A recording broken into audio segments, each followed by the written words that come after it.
ইয়া রাসূলুল্লাহ, ইয়া হাবিবাল্লাহ, ওগো আল্লাহর নবী, উহুদ পাহাড় তো আমি একবার নয় দুইবার নয় কয়েকবার দেখেছি।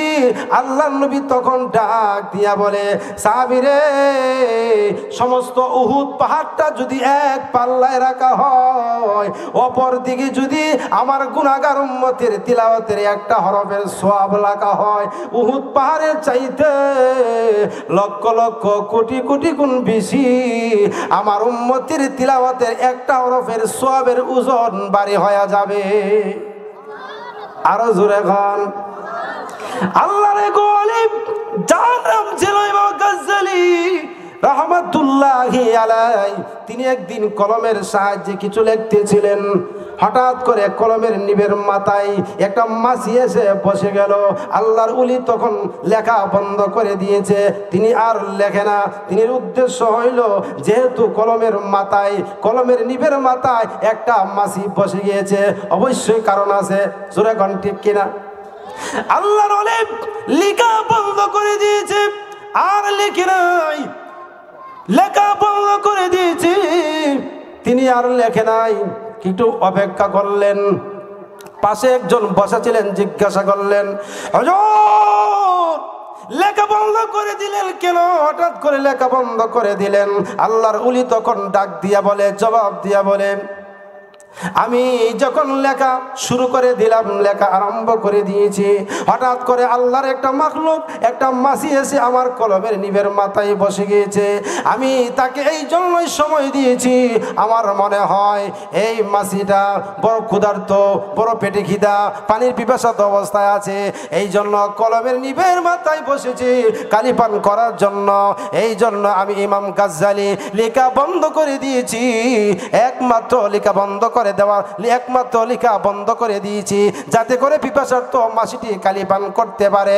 আমার এই কাজটা মহান আল্লাহ রাব্বুল আলামিন দরবারে এমন ভাবে কবুল হয়ে গিয়েছে, এই কাজটাকে উসিলা করে আমার মহান মালিক আল্লাহ আমার জীবনের সব অপরাধগুলি মাফ। আপনি আমারে ফরাইবেন? আচ্ছা, এর আগে আমি একটু বলি, আপনি একটু শোনেন। জোরে কোন সুবহানাল্লাহ। তখন ছাত্র পড়া শুরু করছে, আলিফ লাম মিম যালিকাল কিতাবু লা রাইবা ফীহি হুদাল লিল মুত্তাকিন। জোরে কোন আল্লাহু আকবার। ছাত্র তখন এই মিলে পড়তে পড়তে 15 পারা হুজুরের সামনে শোনাইছে। জোরে কোন সুবহানাল্লাহ। বারামত ওস্তাদ তখন ছাত্রের মার কাছে গিয়া বললেন, নগমা, আপনার সন্তানকে আমার কাছে দিয়েছেন আল্লাহর কালাম আর দ্বীন শিক্ষা দেওয়ার জন্য, অথচ আপনার সন্তানকে আমি আলিফ বা তা সা পড়াইতে আরম্ভ করেছি। আপনার সন্তান তখন বলে ফেলল, হুজুর আমারে পড়াইবেন, পরে আগে আপনি আমার তিলাওয়াত শুনেন। জোরে কোন সুবহানাল্লাহ। কিন্তু ওস্তাদ যে তখন ছাত্রের গার্জেনের কাছে চলে গেলেন, ছাত্রের মার কাছে চলে গিয়ে বললেন, ওগো আমার মা, আপনি কি আমার সাথে ঠাট্টা করলেন, মস্কারি করলেন? আপনি আপনার সন্তানকে দিয়েছেন আমার কাছে আলিফ বা তা সা পড়ানোর জন্যে, দিন শিক্ষা দেওয়ার জন্যে, কোরআন শিক্ষা দেওয়ার জন্যে, কিন্তু না গো মা, আপনার সন্তান এক বৈঠকে বসে 15 পারা তিলাওয়াত করে আমাকে শোনায়া দিয়েছে। উস্তাদ তখন ডাক দিয়ে বললেন, মা, আপনার সন্তান তো ছোট, এখনো বড় হয় নাই। আপনার সন্তান কিভাবে 15 পারার হাফেজ হইল, কিভাবে 15 পারা শিখলো, কিভাবে 15 পারা হেফজ করলো, আমাকে একটু বলে দেন। মা তখন ডাক দিয়ে বলেন, হুজুর, আমার সন্তান আমার কোলে থাকা অবস্থায়, আমার সন্তান যখন দুধ খাওয়ার জন্য কান্নাকাটি করত, আমি তখন মা হইয়া আমার সন্তানকে সাথে সাথে দুধ দেই নাই। সন্তানের চিল্লা চিল্লি শোনার পরে আমি প্রথমে আল্লাহর কালাম নিয়ে বসে যাইতাম গো। আমি আল্লাহর কালাম তিলাওয়াত করতাম। আল্লাহর কালাম তিলাওয়াত করে তারপরে আমি আমার সন্তানকে দুধ খাওয়াইতাম। হুজুর তখন বললেন, মা বুঝতে পেরেছি, আর বলতে হবে না, বুঝতে পেরেছি, আর বলতে হবে না গো মা। আপনার তিলাওয়াতের বরকতে মহান আল্লাহ রাব্বুল আলামিন আপনার সন্তানকে 1 পারা 2 পারা নয় 15 পারার হাফেজ বানায়া দিয়েছেন। আল্লাহু আকবার, জোরে বলেন। আমার বোঝানোর উদ্দেশ্য হলো, সন্তান যখন মার পেটের ভিতরে চলে যায়, মহিলা তখন আস্তে আস্তে তার পেটের ওজন তখন বেড়ে যায়, লোড বেড়ে যায়। জোরে কোন ঠিক কিনা? মা রুচি নষ্ট হয়ে যায়, খাবার খেতে পারে না, তেমন বেশি ভালো লাগে না, শরীরটা জানে কেমন কেমন বেআরাম। এমন সন্তান এমন ভাবে মা তার সন্তানকে বড় কষ্ট করে লালন পালন করে, বড় কষ্ট করে কি করে পেটে ধারণ করে। এরপরেও 10 মাস 10 দিন পরে যখন সন্তান দুনিয়াতে আসে, এই দুনিয়াতে সন্তান আসার পরে এই সন্তান যখন আস্তে আস্তে বড় হয়, এই সন্তানকে যখন দ্বীনি তালিম দেওয়া হয়, মাদ্রাসার মধ্যে পড়ানো হয়, এই সন্তান যখন আস্তে আস্তে বড় হইতে থাকে, আল্লাহর কোরআন নিয়ে যখন বসে যায়, আল্লাহর নবী বলে প্রত্যেকটা হরফের বিনিময় একটা করে নেকি দান, প্রত্যেকটা হরফের বিনিময় একটা করে নেকি দান করা হয়। নবীজি বলে এমন একটা নেকি দেওয়া হয়, একটা নেকির বরকতে, একটা নেকির পাওয়ারে মহান আল্লাহ 10 পর্যন্ত পৌঁছায়া দেয়। জোরে কোন সুবহানাল্লাহ। পৃথিবীর ভিতরে এমন কোন গ্রন্থ নাই, এমন কোন কিতাব নাই যে কিতাব যখন আপনি পড়বেন আপনাকে এই বলে সওয়াব দেওয়া হবে, প্রত্যেকটা হরফের বিনিময়ে 10টা করে নেকি দেওয়া হবে, প্রত্যেকটা হরফে নেকি দেওয়া হবে। কিন্তু একমাত্র মহাগ্রন্থ আল কোরআন মহান আল্লাহ রাব্বুল আলামিন নাজিল করেছে।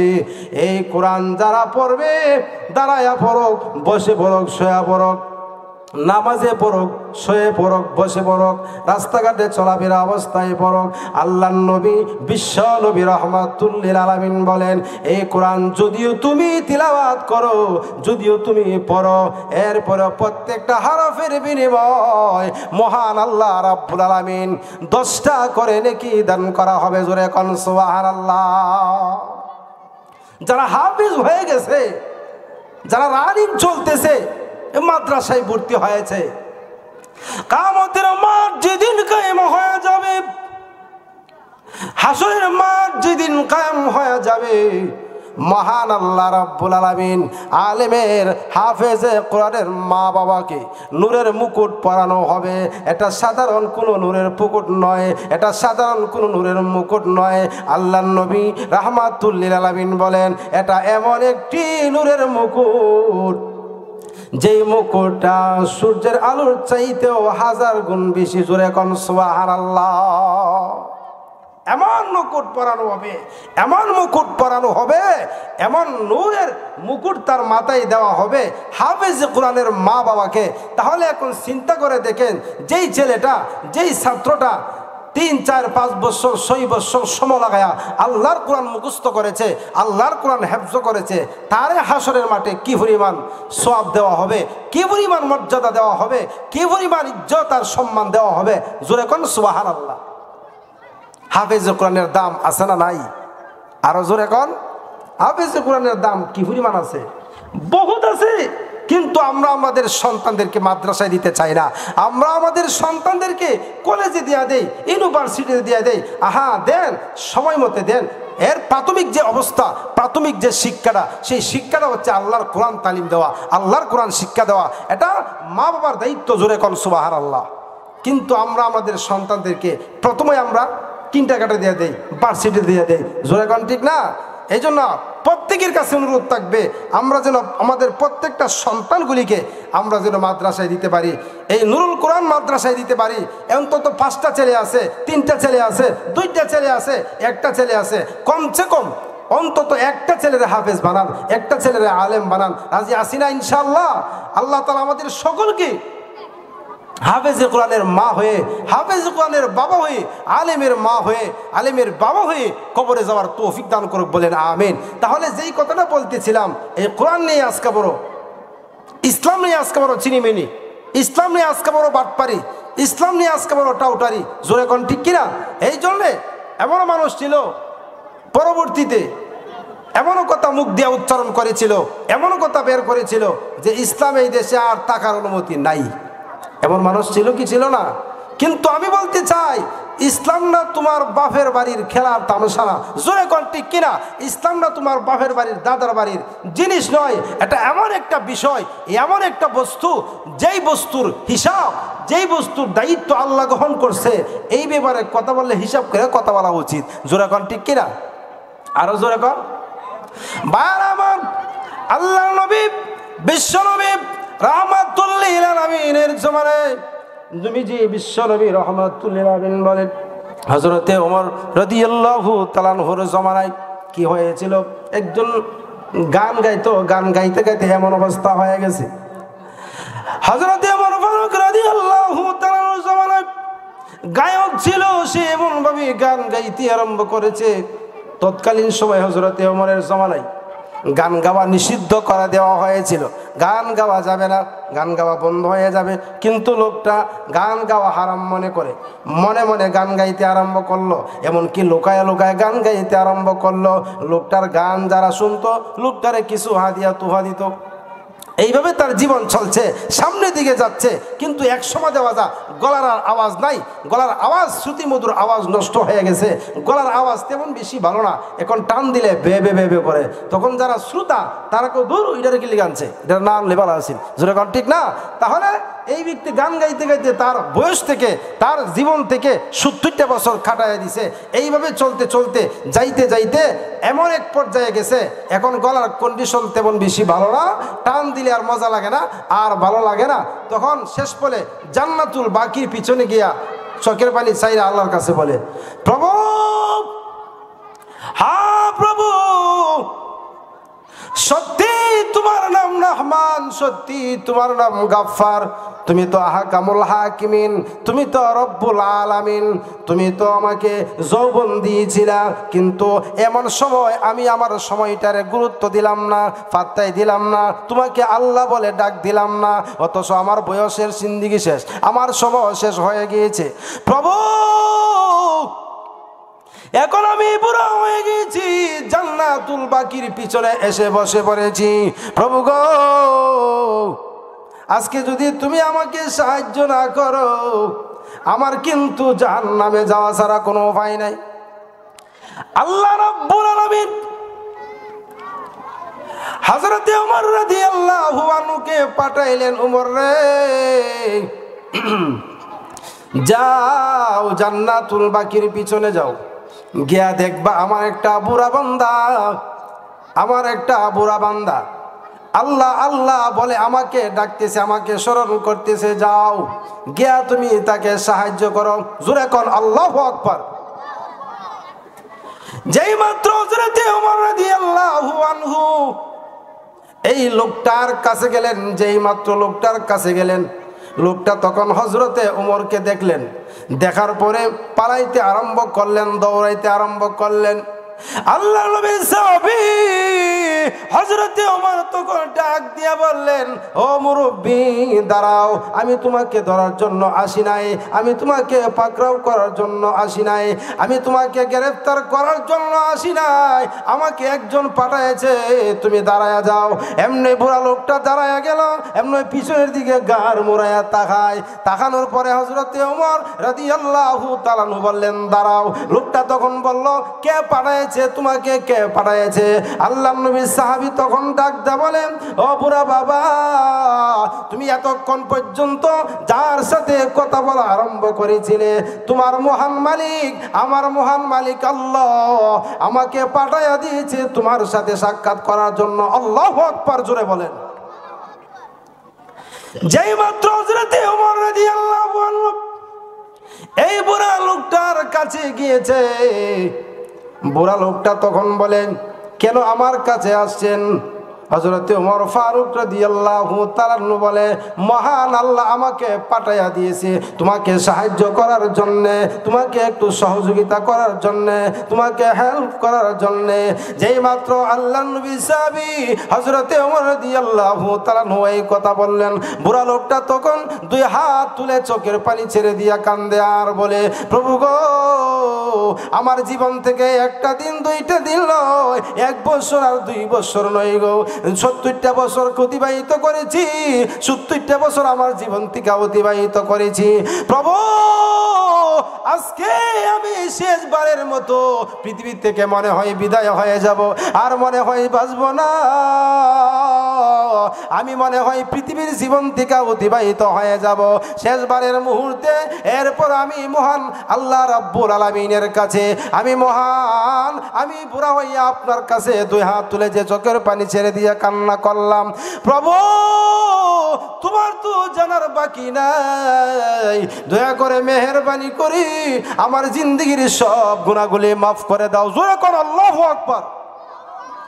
যেই মাত্র লোকটা চোখের পানি ছেড়ে দিয়া কান্না করে আর মহান আল্লাহ রাব্বুল আলামিনকে ডাক দা বলে, আল্লাহর সাথে সাথে জবাব দিলেন।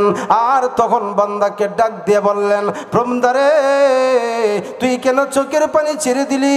2 হাত আকাশের দিকে উত্তোলন করে কেন কানলে আমার কাছে বল। বান্দা তখন বলে, প্রভু গো, তুমি তো জানো কি জন্য আমি বান্দা, আমি গুনাহগার হইয়া, তোমার অবাধ্য একজন বান্দা হইয়া তোমার কাছে কেন আমি 2 হাত উড়াইয়া চোখের পানি ছেড়ে দিয়া কান্দি, তোমার তো জানার বাকি নাই। আল্লাহ তখন বলে, বল বল তুই কেন কান্দস? আল্লাহ জানে, জানার পরে জিজ্ঞাসা করে বান্দার মুখ থেকে বের হওয়ার জন্য। জোরে কোন আল্লাহু আকবার। মহান মালিক আল্লাহ এই কথা বলার পরে বান্দা তখন ডাক দিয়া বললেন, প্রভু গো, আমার একটাই আশা, 70টা বছর জীবন থেকে অতিবাহিত করে দিলাম, 70টা বছর কাটাইয়া দিয়েছি, শেষ মুহূর্তে জীবনের অন্তিম সময়ে, আখেরি সময়ে, শেষ সময়ে তোমার কাছে চাই একটা জিনিস, আমি চাই তুমি আমার জীবনের সব গুনাহগুলি মাফ করে দাও। জোরে কোন আমিন। আরো জোরে বলুন আমিন। আল্লাহ নবীর সাহাবী হযরত ওমর রাদিয়াল্লাহু তাআলা এখানে দাঁড়ায় আছেন। আল্লাহ রাব্বুল আলামিন তখন এই কথা বলার পরে হযরত ওমর রাদিয়াল্লাহু তাআলা কোনো কথা বলে না, দাঁড়ায় আছেন। এই লোকটা কান্না করতে করতে এক সময় দেখা যায় কারো দুয়ারত অবস্থায়, কান্নারত অবস্থায় পৃথিবী থেকে বিদায় হয়ে গেছে। হযরত ওমর রাদিয়াল্লাহু তাআলা এই লোকটার জানাজা পড়াইছে। জোরে কোন আল্লাহু আকবার। মুহূর্তের ভিতরে মহান আল্লাহ রাব্বুল আলামিন ডাক দিয়া বলে, বান্দারে তুই তো কানলি, চোখের পানি ছেড়ে দিয়া কানলি, জীবনের সমস্ত গুনার জন্য আমার কাছে ক্ষমা চাইলি, যা টেনশন করিস না, তুই মরতে দেরি হবে, আমি মহান আল্লাহ তোর জীবনের সব অন্যায়গুলি মাফ করে দিয়া এই মুহূর্তে তোকে জান্নাতের টিকিট দিয়া দিলাম। আরো জোরে কর, জান্নাতের টিকিট দুনিয়াতে থাকা অবস্থায় দেওয়ার মতন শক্তি আমাদের আল্লাহর আসেনি। আরো জোরে কর। ঈমান আর আমল নিয়ে যে ব্যক্তি কবরে যাবে, অবশ্যই আল্লাহ তার কবরটারে জান্নাতের বাগান বানায় দিবে। জোরে কর সুবহানাল্লাহ। এক সাহাবী বলে, ইয়া রাসূলুল্লাহ, ঈমান আর আমল, আমল কি জিনিস, নেক কি জিনিস, আমার একটু বুঝাইয়া দেন না। নবীজি তখন বললেন, সাহাবীরা তুমি কি উহুদ পাহাড় চিনোনি? সাহাবী তখন বললেন, ইয়া রাসূলুল্লাহ, ইয়া হাবিবাল্লাহ, গো আল্লাহর নবী, উহুদ পাহাড় তো আমি চিনি। আল্লাহর নবী তখন বললেন, উহুদ পাহাড় যেহেতু তুমি চিনো, কিয়ামতের কঠিন হাসরের মাঠ যেদিন কায়েম হয়ে যাবে, আমার গুনাহগার উম্মতে মুহাম্মদী যখন দুনিয়াতে থাকা অবস্থায় আল্লাহর কোরআন তিলাওয়াত করবে, আল্লাহর নবী কয়, আল্লাহর নবী ডাক দিয়া বলে, উম্মত রে, তুমি যদি আল্লাহর কোরআন থেকে একটা অক্ষর তিলাওয়াত করো, একটা অক্ষর তুমি পড়ে নাও, একটা অক্ষরের বিনিময়, প্রত্যেকটা হরফের বিনিময় মহান আল্লাহ রাব্বুল আলামিন একটা নয় 10টা নয়, অন্তত 10টা করে নাকি আমল নামাই দেওয়া হবে। আরো জোরে কর। সাহাবী তখন বললেন, ইয়া রাসূলুল্লাহ, ইয়া হাবিবাল্লাহ, ওগো আল্লাহর নবী, উহুদ পাহাড় তো আমি একবার নয় দুইবার নয় কয়েকবার দেখেছি। আল্লাহর নবী তখন ডাক দিয়া বলে, সাহাবী রে, সমস্ত উহুদ পাহাড়টা যদি এক পাল্লায় রাখা হয়, অপর দিকে যদি আমার গুনাহগার উম্মতের তিলাওয়াতের একটা হরফের সওয়াব লেখা হয়, উহুদ পাহাড়ের চাইতে লক্ষ লক্ষ কোটি কোটি গুণ বেশি আমার উম্মতের তিলাওয়াতের একটা হরফের সওয়াবের ওজন বাড়ি হয়ে যাবে। আরো জোরে গান। আল্লাহর গোলাম যার নাম ছিল ইমাম গাজ্জালী রাহমাতুল্লাহি আলাইহি, তিনি একদিন কলমের সাহায্যে কিছু লিখতেছিলেন। হঠাৎ করে কলমের নিবের মাথায় একটা মাছি এসে বসে গেল। আল্লাহর ওলি তখন লেখা বন্ধ করে দিয়েছে, তিনি আর লেখে না। তিনির উদ্দেশ্য হইল, যেহেতু কলমের মাথায়, কলমের নিবের মাথায় একটা মাছি বসে গিয়েছে, অবশ্যই কারণ আছে। জোরে কোন ঠিক কিনা? আল্লাহর ওলি লেখা বন্ধ করে দিয়েছে, আর লিখে নাই। লেখা বন্ধ করে দিয়েছে, তিনি আর লেখে নাই। একটু অপেক্ষা করলেন। পাশে একজন বসা ছিলেন, জিজ্ঞাসা করলেন, হুজুর লেখা বন্ধ করে দিলেন কেন? হঠাৎ করে লেখা বন্ধ করে দিলেন। আল্লাহর ওলি তখন ডাক দিয়া বলে, জবাব দিয়া বলে, আমি যখন লেখা শুরু করে দিলাম, লেখা আরম্ভ করে দিয়েছি, হঠাৎ করে আল্লাহর একটা মাখলুক, একটা মাছি এসে আমার কলমের নিবের মাথায় বসে গিয়েছে। আমি তাকে এই জন্যই সময় দিয়েছি, আমার মনে হয় এই মাছিটা বড় ক্ষুধার্ত, বড় পেটে খিদা, পানির পিপাসাত অবস্থায় আছে, এই জন্য কলমের নিবের মাথায় বসেছি কালি পান করার জন্য। এই জন্য আমি ইমাম গাজ্জালী লেখা বন্ধ করে দিয়েছি। একমাত্র লেখা বন্ধ করে দেওয়ার একমাত্র লেখা বন্ধ করে দিয়েছি যাতে করে পিপাসার্ত মাছিটি কালি পান করতে পারে। আমার এই কাজটা মহান আল্লাহ রাব্বুল আলামিন দরবারে এমন ভাবে কবুল হয়ে গিয়েছে, এই কাজটাকে উসিলা করে আমার মহান মালিক আল্লাহ আমার জীবনের সব অপরাধগুলি মাফ করে দিয়া আমাকে জান্নাতের মালিক বানায়া দিছে। ভাইয়ারা আমার, আমাদের সন্তান